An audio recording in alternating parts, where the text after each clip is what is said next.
Hi friends, இன்றைக்கி என்ன பார்க்க போகிறோன்னா நாம் என் ஸ்டைலில் பண்ணுற சிக்கன் பிரியாணி தான் பார்க்க போகிறோம்.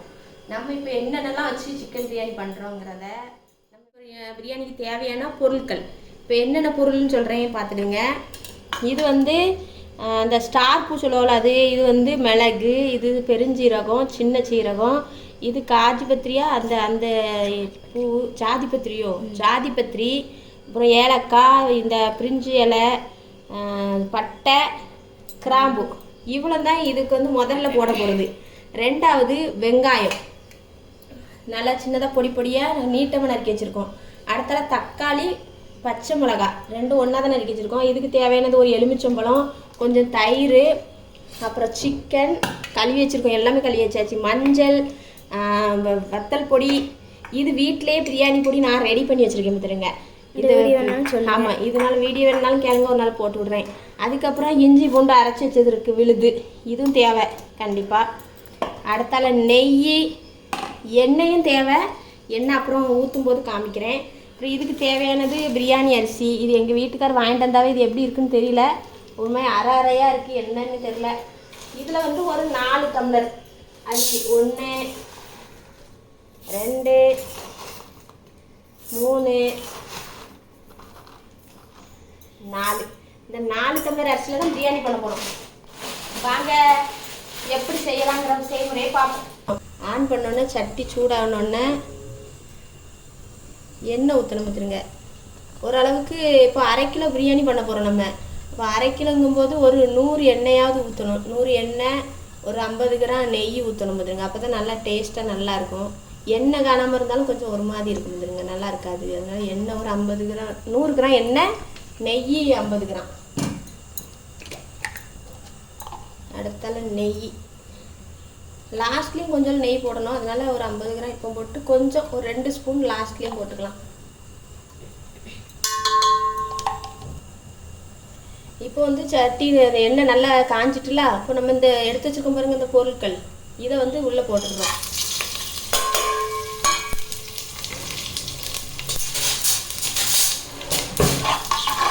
லைட்டாக பொரிஞ்ச உடனே வெங்காயம் போட்டுடுறோம். வெங்காயம்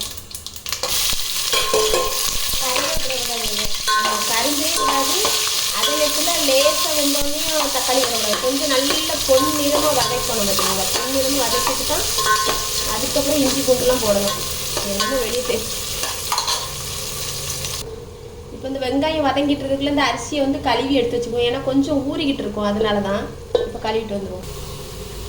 இப்போ பார்த்தீங்கன்னா வெங்காயம் நல்லா பொன்னிறமாக வதங்கிட்டு, இப்போ வந்து இஞ்சி பூண்டு பேஸ்ட் போடணும்.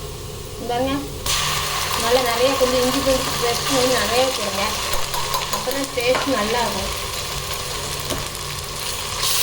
நல்லா வதங்கணும், அந்த வாசனை போகணும், அந்த பச்சை வாசனை போய் அதுக்கப்புறமா தக்காளி போடணும்.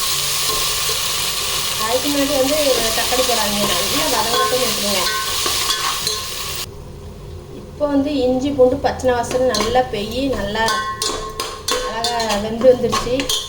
இந்த ஸ்டேஜில் தான் நம்ம வந்து இப்போ தக்காளி, பச்சை மிளகாய் ரெண்டையுமே போட்டுடுறோம். இதுக்கு வந்து அளவு எப்படின்னா 1.5 வெங்காயம் போட்டுடுங்க. 1.5 வெங்காயம், அது பாருங்க, இப்படி வெங்காயத்தில் 1.5 வெங்காயம்.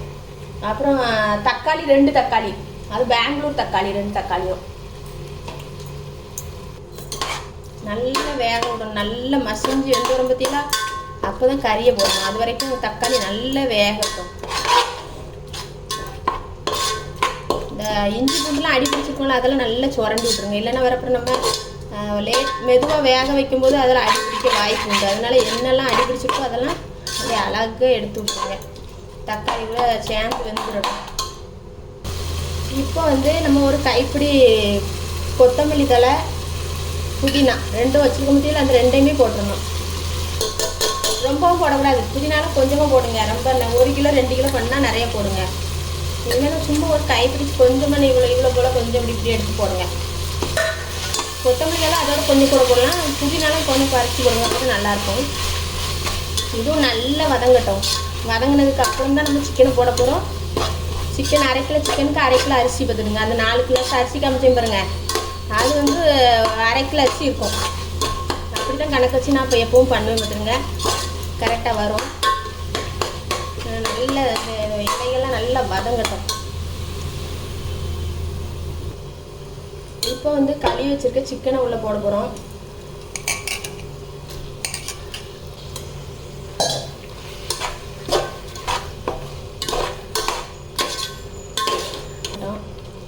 வதங்கினதுக்கு அப்புறமா வத்தத்தூள் மஞ்சத்தூள் அதுக்கப்புறம் போடணும். கொஞ்சம் தயிர் ஊற்றுறோம், எல்லாமே ஊற்றணும். கொஞ்சம் வதங்க சிக்கன் கொஞ்சம் வெந்து வர டைமில் கொஞ்சம் தயிர் அப்புறம் ஒரு அரை எலுமிச்சம்பழம் புளிப்பு பார்த்து தான் ஊற்றணும் பார்த்துருங்க. ரொம்ப புளிப்பாக இருந்துச்சுன்னா ரொம்ப நிறைய சாறுன்னா புளிச்சிருக்கும் பார்த்துருங்க. பண்ணுறது அரை கிலோ தானே பண்ணுறோம், அதனால் அவ்வளோ ஊற்றக்கூடாதுங்க. அதுக்கப்புறம் நம்ம வீட்டில் ரெடி பண்ணி வச்சுருக்க கரம் மசாலா, அந்த பட்டை கிராம்பெலாம் போட்டு வச்சுருக்கோம் பார்த்துருங்க. என்ன இருக்கு பாருங்க, இந்த மசாலா ஒரு 3 ஸ்பூன் போடணும். சின்ன ஸ்பூன் தான், சின்ன ஸ்பூனுக்கு 3 ஸ்பூன் போடுறோம். 2 3 போட்டாச்சா. அடுத்தது கொஞ்சம் போல மஞ்சத்தூள் போடுறோம். கொஞ்சம் மஞ்சத்தூள், அப்புறம் வத்தல் பொடி அது ஒரு 1.5 ஸ்பூன் போடுவோம். ஏன்னா ரொம்ப உரப்பு பார்த்தானே போடுவேன் பார்த்துருங்க. நீங்களும் காரம் பார்த்து போட்டு விடுங்க. போட்டு நல்லா கிளறுங்க. எல்லாத்தையும் நல்லா கிளறி விட்டு கொஞ்சம் ஒரு 2 நிமிஷம் ஆனோன்னா அரிசியை போட்டு தண்ணி ஊற்றி கொதிக்க விட்டுற வேண்டிதான். இப்போ பார்த்தீங்கன்னா மசாலாலாம் நல்லா வெந்து வந்துருச்சு. இப்போ நம்ம இந்த அரிசியை கொட்டிடுறோம்ல, அரிசியை கொட்டிட்டு அதுக்கு ஏற்றாப்புல தண்ணி அளந்து ஊற்றணும். எவ்வளோ, நான் 4 கிளாஸ் அரிசி போட்டேங்களா, இப்போ 8 கிளாஸ் தண்ணி இதுக்கு வைக்கிறோம் பார்த்துடுங்க. ஆனால் அந்த அரிசி கொஞ்சம் புழுங்கரிசி மாதிரியும் தெரியுது, எப்படின்னு தெரில. எப்படி வேகுதுன்னு பார்த்து தான் நான் தண்ணி ஊற்றுவேன் பார்த்துடுங்க. ஃபஸ்ட்டு வந்து நான் எப்போ வைக்கிற மாதிரி 8 கிளாஸ் தண்ணி ஊற்றிடுறேன். அளந்து 1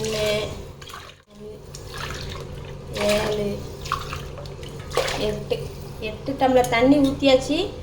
இப்போ இது நல்லா கொதிக்கட்டும். கொதித்த பிறகு நம்ம வந்து கொஞ்சம் வெந்து வந்த பிறகு தம் போடணும் பார்த்துடுங்க.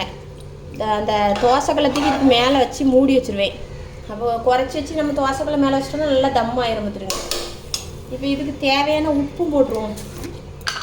உப்பு உங்களுக்கு தேவையானது டேஸ்ட்டு பார்த்து போடுங்க. நான் எனக்கும் டேஸ்ட்டு பார்த்து தான் போடுவேன் பார்த்துடுங்க. எவ்வளோ வரும் வேணும் அப்படி பார்த்து தான் டேஸ்ட் பார்த்து தான் போடுறது. அதனால் பார்த்துடுங்க. நானும் கம்மியாக இருந்தால் அதுக்கப்புறம் லாஸ்ட்டில் கொஞ்சம் போட்டுக்கிடுவேன். சரி கொதிக்கட்டும், அப்புறம் பார்ப்போம். இப்போ பார்த்தீங்கன்னா அரிசி போட்டு நல்லா சலன்னு கொதிச்சுக்கிட்டு இருக்கா. எல்லோரும் இப்படி கொதிச்சுட்டு இருக்கச்சுலாம் தம் போட மாட்டாங்க. நான் என்ன பண்ணுவேன் தெரியுமா, இப்படி கொதிச்சுட்டு இருக்கச்சுலே நல்லா குறைச்சிடும் பார்த்துருங்க. அடுப்பை நல்லா குறைச்சிட்டு மூடி எடுத்து போட்டு இப்படி ஒரு வெயிட்டான தோசைக்கல் வச்சுருந்துருங்க மேலே. ஏன்னா அப்போ தான் ஒன் போல் கீழே அடிப்பிடிக்காமல் வேகுங்கிறதுக்காக எப்பவும் இப்படி வச்சுருவேன் பார்த்துருங்க. ஆனால் இன்னும் இது வரைக்கும் கடவுள் புண்ணியத்தில் ஒரு நாள் எனக்கு அடி பிடிச்சது கிடையாது. ஏதாவது நம்ம யார்கிட்ட காமிக்கணும்னு நினைக்கச்சில் நம்ம எதாவது பண்ணணும்னா அது சொதப்பும் பார்த்துருக்கீங்களா, அந்த மாதிரி சொதப்பிடக்கூடாது. பார்த்துக்கிடுவோம் எப்படி வருதுன்னுட்டு. இன்றைக்கி உங்களுக்கு வந்து நல்ல பிரியாணியை காமிக்கணும்னா அடி பிடிக்காமல் வந்துடும். இல்லை கொஞ்சம் சுமாராக தான் இருக்குன்னா அடி பிடிச்சிடும் பார்த்துருங்க. இது வரைக்கும் பிடிச்சதில்லை, அடி பிடிச்சதில்லை. பார்த்துருவோம். ஓகே ஐட்டாக நம்ம பார்க்க போகிறோம். தோசைக்கல்ல எடுத்துக்கலாம்.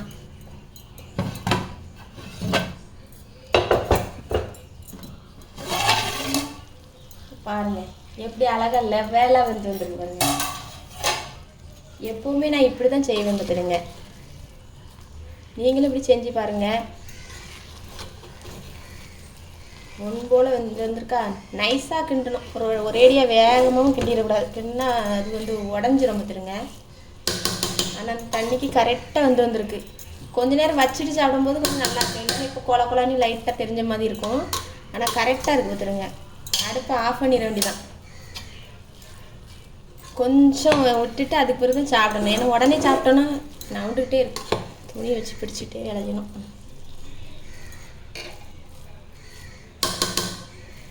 என்ன சிக்கன் போடும்போது ஃபோன் வந்துருச்சு, அது கொஞ்சம் கொலைய வந்துட்டு நினைக்கிறேன். மற்றபடி நல்லா இருக்குது பிரியாணி. அதுக்கு தயிர் பச்சடியும் ரெடி பண்ணியாச்சு. தயிர் பச்சடி இன்னும் சாப்பிட வேண்டியதான். வாங்க எல்லாரும் சாப்பிடலாம். இப்போ பார்த்தீங்கன்னா சாப்பாடு வந்து தட்டில் எடுத்து சாப்பிட போகிறோம். எல்லாரும் சாப்பிடுவாங்க.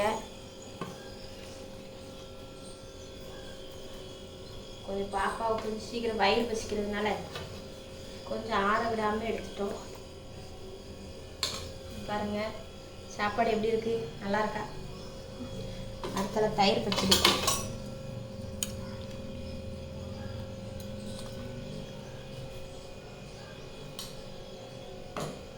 சாப்பாடு ரெடி, சாப்பிடலாம் வாங்க. எங்கள் சமையல் பிடிச்சிருந்துன்னா லைக் பண்ணுங்கள், ஷேர் பண்ணுங்கள், கமெண்ட் பண்ணுங்கள், கண்டிப்பாக சப்ஸ்கிரைப் பண்ணுங்கள். சிலவங்க இதில் அலங்காரத்துக்கு கொத்தமல்லி புதினாலாம் அப்படி தூக்கி வைப்பாங்க, அதெல்லாம் வைக்காதீங்க. ஏன்னா அதை நம்ம தூக்கி தூர தான் போட முடியுங்க. அதனால இப்படி தான் காமிக்கணும். என்றைக்கு நேச்சுரலாக நான் எல்லாம் பேசியிருக்கிறது எல்லாமே ஒரு இது கூட நான் திருப்பி திருப்பி எடுத்து சாப்பிட்டு வந்து மறுபடியும் கட் பண்ணி எடுத்துகிட்டே இருக்க மாட்டேன். வந்துருங்க அழிச்சு எடுக்க மாட்டேன். கட் பண்ணி இல்லை, மெயினாக அழிச்சு எடுக்க மாட்டேன். ஒரே இதில் எடுத்துட்டு திணறி பேசினாலும் பேசிடுவோம் அப்படி சொல்லிட்டு அப்படியே எடுத்துட்டு வந்துருங்க. அதனால் பிடிச்சிருக்கும்னு நினைக்கிறேன். கண்டிப்பாக பாருங்கள், வீடியோவை சப்போர்ட் பண்ணுங்கள். ஓகே, பாய்.